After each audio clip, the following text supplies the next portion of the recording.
I paid her rent and her Audi. Then I saw Tyler's hand on her thigh at girls' night and realized she'd been playing me. Hi, I'm Lucas, 31, and last month I learned that freedom smells like tequila, entitlement, and overpriced vanilla candles. Let me introduce you to Beeks. Yes, like the sound a mosquito makes before you swat it.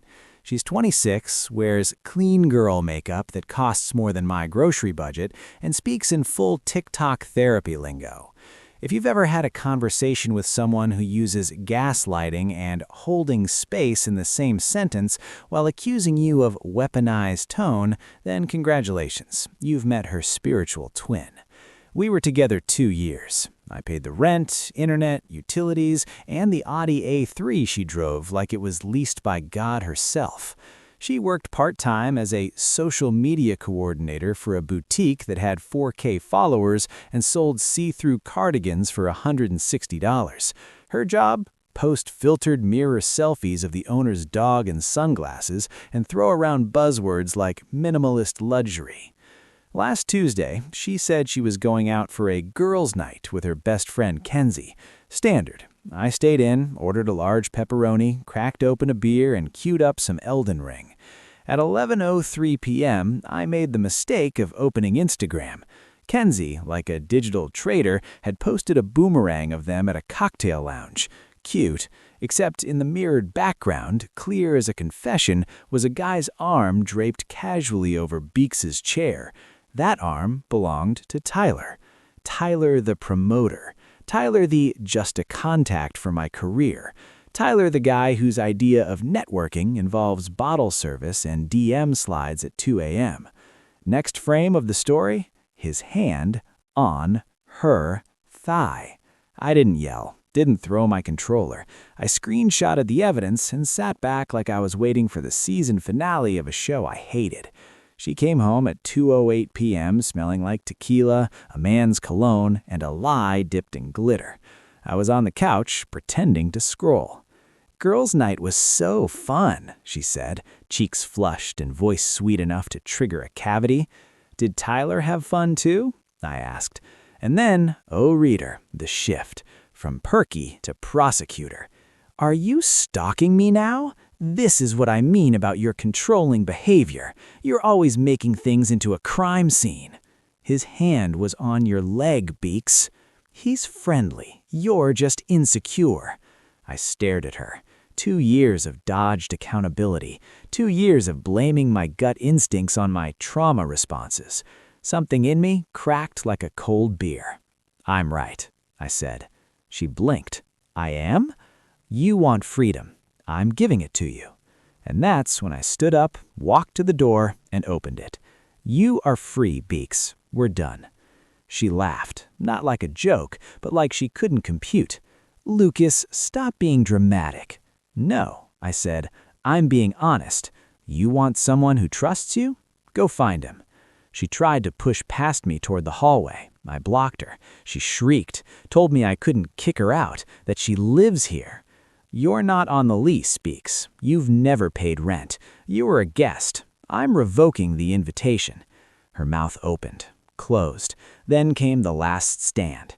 Fine, I don't want to be around your toxic energy anyway. She grabbed her purse and left. She didn't take her charger, didn't take her skincare, didn't take her lies. But I locked the door behind her. And this was just the beginning. The next morning, my phone lit up like Times Square, not with remorse, with demands. 8:03 a.m. Beeks. I'm coming by at noon to get my skincare and my Dyson. Make sure you're there. 8:05 a.m. Beeks again. Also, Venmo me $200. I had to Uber to Kenzie's. This stress is your fault. I didn't reply. Instead, I went to Home Depot, bought 10 moving boxes, and treated myself to a $4 hot dog because freedom deserves mustard. By noon, I had every single one of her belongings boxed and labeled in the living room, like I was Amazon Prime's most bitter employee. Beige hats in one box, 6 varieties of toner in another, and a pile of haunted lingerie that looked like it had seen more couches than a casting agent.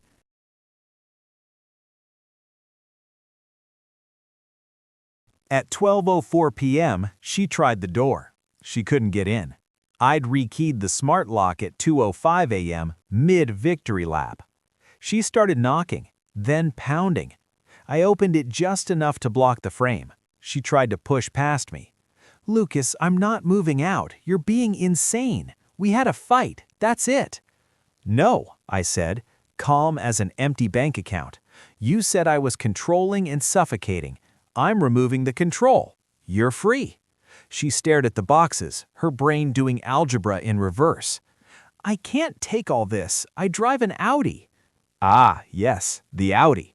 I canceled the automatic payment on the loan with a single thumb tap, then removed her from the insurance policy. She was now the proud driver of a car she had zero legal claim to. She clutched the keys like they were rosary beads. "You can't take the car. That's my car." "Is your name on the title?" "No." "Do you pay insurance?" "No." "Do you pay anything related to this car?" "No, but—" "Then it's not yours, Beeks." She looked at me like I'd shot her purse. Kenzie showed up 20 minutes later in a Honda Civic that clearly seen some trauma. Together, they tried to Tetris 9 boxes of aesthetic capitalism into a sedan that couldn't fit a yoga mat without choking. Before they left, Beeks looked back at me, eyes sharp. "You're going to regret this. Tyler treats me like a queen. He's going to help me get a lawyer and we're going to sue you for emotional distress." I smiled. "Tell Tyler I said thanks for the freedom." I shut the door. 10 minutes later, my banking app pinged. Attempted charge, $450, Apple Watch Series 9. Declined. She'd tried using my credit card, where she was just an authorized user, to buy a gadget she probably couldn't spell without autocorrect. I texted her, "Cards are canceled, Beeks. Stop trying to spend money you don't have." Reply came fast. "You are financially abusing me." I poured a drink, sat on my overpriced couch, and waited for the next episode of the Freedom Tour to implode. It didn't take long. 3 days into her freedom, I walked into my apartment lobby and heard the unmistakable voice of Kenzie, full volume, full drama. "I told you, I can't keep letting you sleep on my floor. My cat hates you. You took my Glossier cleanser without asking, and Tyler says you're not his problem." I slowed down, turned the corner. There they were, Kenzie in leggings and fury, and Beeks, sunglasses indoors, hoodie over what looked like a stolen pair of pajama pants, clutching an iced matcha like it held the last shred of her dignity. When she saw me, she lit up like a kid seeing the parent that used to say yes. "Lucas," she rushed over, "can we please talk?" I hit the elevator button. "Busy." She blocked the doors with her foot. "Please, I made a mistake. I was just stressed. I miss you. I miss us." I looked her over. The carefully curated chaos was unraveling. No lashes, roots showing, the clean girl look had faded into emotionally homeless. "You miss the apartment and the car and the lifestyle. You don't miss me." "That's not fair," she snapped. "I loved you. Tyler lent nothing. He was just validating me." "So emotional cheating," I nodded. "It wasn't physical," she shouted. "Great, that'll look good on your resume." Kenzie, still standing by the mailboxes, rolled her eyes so hard I thought they might detach. "I have nowhere to go," Beeks pleaded. "My parents won't let me come back unless I admit I failed, and I won't do that. Just let me stay in the guest room until I figure things out." I paused. 2 years ago, I thought this woman was the prize, thought I'd pulled off a miracle dating someone so out of my league. Now I saw it, the entitlement, the lack of gratitude, the absence of anything resembling a plan. "No," I said. "What am I supposed to do?" she wailed. "I only get paid $400 Friday, and I owe Kenzie like half that. I have $20 to my name." That sounds like a problem for someone who wanted freedom. Turns out independence costs money. I gently nudged her foot from the elevator with the steel toe of my work boot and let the doors close. As I went up, I heard Kenzie mutter, "I told you he wasn't gonna buy it. Sell the Gucci bag." Beeks screamed, "I can't! It's my identity!" Later that night, I did a sweep of the apartment and found a hollowed-out book labeled Poetry by Rupi Kaur. Inside was $40 in crumpled bills. I taped it in an envelope with her name on the outside and stuck it to the door. Next morning, phone call. Unknown number. "Yo, bro," a nasal voice said. "It's Tyler. Look, Beeks is crying on my couch right now. You need to step up, man. You can't just leave a girl on the street." "She's at your place?" I asked. "She wasn't supposed to stay. My roommates are pissed. She talks about rent and court. I just wanted to hang out." "You won, Tyler. Enjoy the prize." "She wants to go to New tonight. I work at a juice bar, bro. I can't afford her." "Maybe split a wheatgrass shot." I hung up. Blocked the number. Then came the real fun. The next morning, I opened my email to find a message from my landlord with the subject line, "Noise complaint plus unauthorized subletting."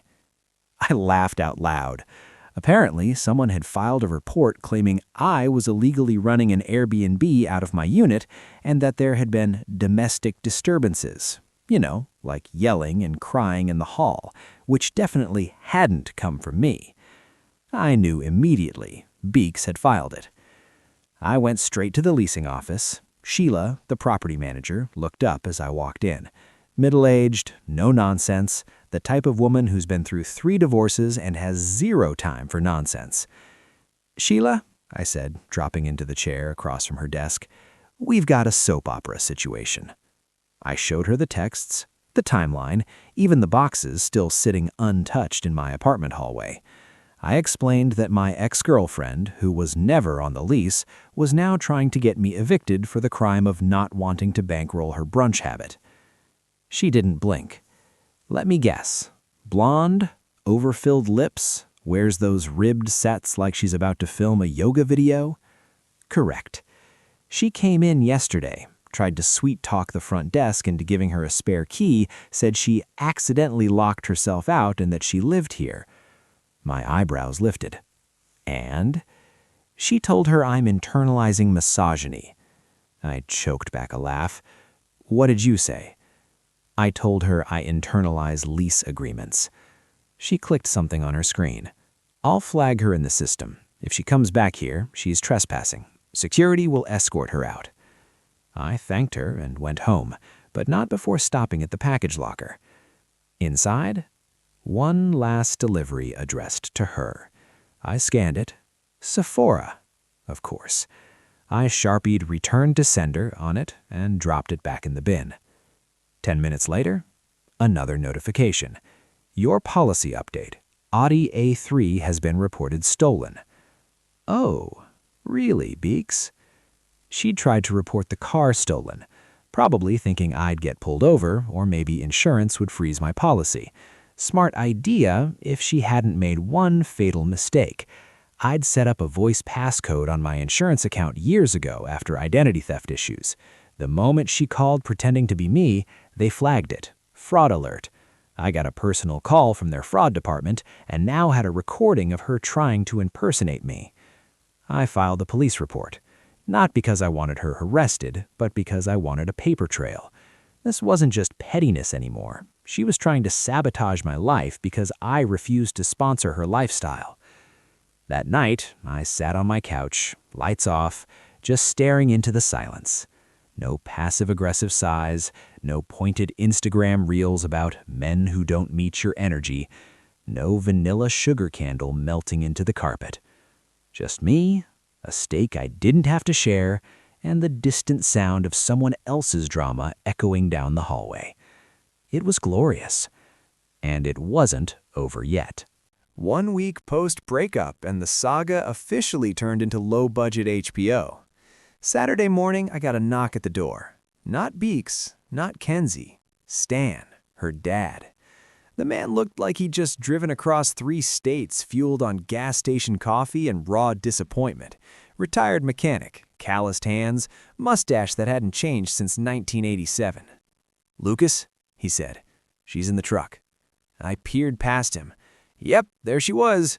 Passenger seat, oversized sunglasses, arms crossed, staring straight ahead like she was being extradited. "She's not coming up," he added. "Told her this was her mess to clean up, but she refused. Said you're toxic. Also said you stole her youth, whatever the hell that means." I stifled a laugh. "Thanks for coming, Stan." He looked past me at the boxes still neatly stacked in the hallway like a museum exhibit. Extinct species, financial parasitus maximus. "She really left all this, huh?" he muttered. "She said she'd be back. Thought I was bluffing." Stan scratched the back of his head. "You know, I told her back in May, don't screw this one up. Guy pays your bills, fixes your tires, and doesn't cheat. That's rare. But she thought I was just being old-fashioned. I said you were accurate." Together, we loaded the boxes into his truck. It took less than 20 minutes. She'd lived here for 2 years, but somehow managed to own nothing heavier than a ring light. "Ohio?" I asked as we hoisted the last box. "Yep, she's back on the couch, answering phones at the shop. She hates it." I shut the tailgate. "She'll survive." Stan looked at me. "You know, she told us you were abusive, right? Claimed you locked her out, stole her car, ruined her reputation. But I know my daughter. I asked her one question. Did you cheat on him?" She didn't answer. He held out his hand. "You did good, son. She needed this wake-up call." I shook it, watched him get in the truck. He didn't say goodbye, just pulled out of the lot without ever making eye contact with the passenger seat. That should have been the final scene, but this is Beeks. There's always an encore. 3 days later, I got an email. Subject, closure. From Rebecca. "Lucas, my therapist says I need to express my truth. You damaged me. You took away my home, my car, my dignity because I made one mistake. You clearly never loved me if you could discard me so easily. I'm in Ohio now. It's miserable. I hope you're happy in your empty apartment. You might have money, but you don't have a heart. Tyler made me feel desired. You made me feel like a burden. Please forward my Sephora mail, and if you have a soul, Venmo me $500 for the furniture I helped pick out. Goodbye, Beeks." I sipped my coffee, typed back slowly. "Beeks, the car was never yours. You left the apartment. I didn't take it. Your dignity was last seen on Tyler's thigh. You picked the furniture. I paid for it. That makes it mine. Your Sephora package is marked Return to Sender. Good luck at the auto shop. Minus Lucas." No response. For the first time in months, my bank balance went up. The fridge stayed full. The air was silent. No drama, no guilt, no gaslighting. Just peace. But there was one more twist in the story. 3 weeks after Beeks drove off into the Ohio sunset, or rather slouched in the passenger seat while her dad did, my phone buzzed at 1:17 a.m. Unknown number, Ohio area code. I didn't answer. At 1:19, a voicemail came through. I didn't even have to play it to guess the content. Either a late-night guilt dump or a last-ditch pitch for $200 in a suitcase of hope. But curiosity got me. I listened. "Lucas, hey, I just thought maybe you could call me back. I'm just trying to make peace. Things are really hard right now, and I don't think I ever really appreciated what I had. I'm sorry, okay? I miss you. Please, just call me back." I didn't call back. I didn't reply. I didn't even delete it. I just saved it under a folder called Reminders. The next day, I got a DM from Tyler. Yes, that Tyler. The man, the myth, the sponsored post for gym memberships and cologne subscriptions. "Yo, man, we good?" I stared at it, confused. Then came the next message. "Look, I didn't know she still had feelings for you when we started hanging out. She said you were done, that you were boring. But she's like obsessed with you now and keeps bringing you up. It's weird." Then this gem. "Also, do you know if she still has your Amex? She tried to use mine to buy some like $200 serum and it got declined. Said you'd reimburse her. Lol." I blocked him. Again. But now I was curious, so I searched her name on Instagram. Still public, still curated, But something had shifted. Gone were the boomerangs and brunches. Gone were the soft life captions and influencer wannabe posts. Her latest photo was a mirror selfie in what looked like her childhood bedroom. The caption? Back to my roots. Learning, growing, healing. Sometimes the path to your higher self starts at rock bottom. Hashtag new beginnings. Hashtag small town healing. I zoomed in. Behind her, taped to the dresser mirror, was a post-it note. Answer phones 9 to 5. No TikTok during shift. Even her own dad had put her on screen time restrictions. I laughed. Not cruelly, just quietly. Because this was it. This was the crash landing that follows when you launch a rocket with no fuel and expect someone else to catch you at the moon. Later that night, I sat on the balcony with a beer in one hand and my phone in the other.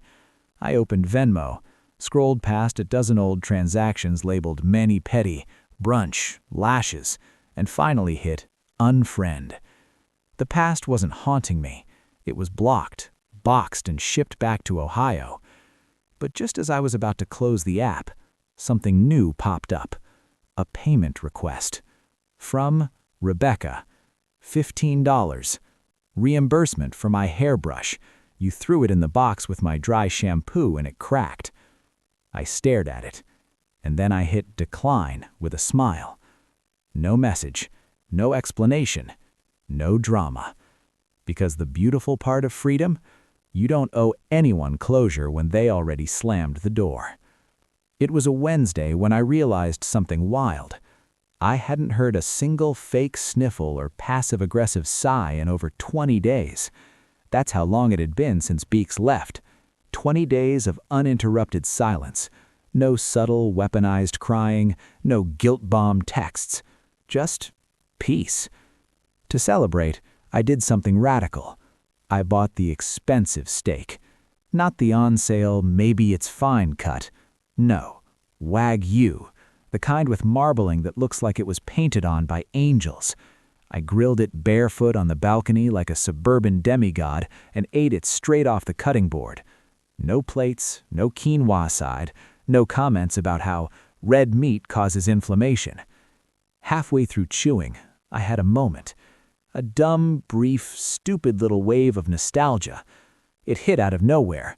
Just this sudden memory of her dancing in the kitchen, barefoot in my hoodie, flipping pancakes and singing off-key to Ariana Grande. For a second, I missed her. Then I remembered those pancakes were paid for with my Instacart order. She'd eaten 6, complained I didn't compliment her syrup aesthetic, and later used the hoodie as a makeup towel. I chewed slower. Let the memory dissolve. I wasn't bitter anymore. I was clean. Then, as if summoned by the devil himself, my phone lit up. New follower request. Beeks_rebuilt. She had made a second account. The bio read, Survivor, Empath, Healing in Highlighter. I hit decline so hard my thumb cracked. But I couldn't help it. I checked my tagged photos. Kenzie had posted a story that morning. It was a meme. Text over a blurry photo of a half-empty Starbucks cup on a sidewalk. When your bestie says she misses her ex, but also owes him $3,200. Girl, be so for real. I burst out laughing. My ex had become someone else's content. Meanwhile, I was sitting in a candle-free apartment, bank account stable, fridge full, and my name on every dill. And the best part? I still had one final move left to play. Last Sunday, I drove to the coast. No reason, no plan. Just me, my playlist, and the kind of freedom you can't finance with someone else's debit card. Halfway there, I pulled into a gas station, and as I was filling up, I spotted it. A familiar white Audi A3, parked off to the side, collecting dust like an ex-influencer's ambition. Same car I used to make payments on, only now, registered under my name, parked in my garage. That morning, I listed it online, title in hand, insurance clean, and no more pink claw marks on the steering wheel. By Wednesday, sold. Got an email from the buyer. Thanks again. Wife loves it. Said it smells like a fancy candle and heartbreak. Weirdly specific. I laughed all the way back to the bank. The sale cleared the next day. I transferred the money straight into savings, watched the numbers jump.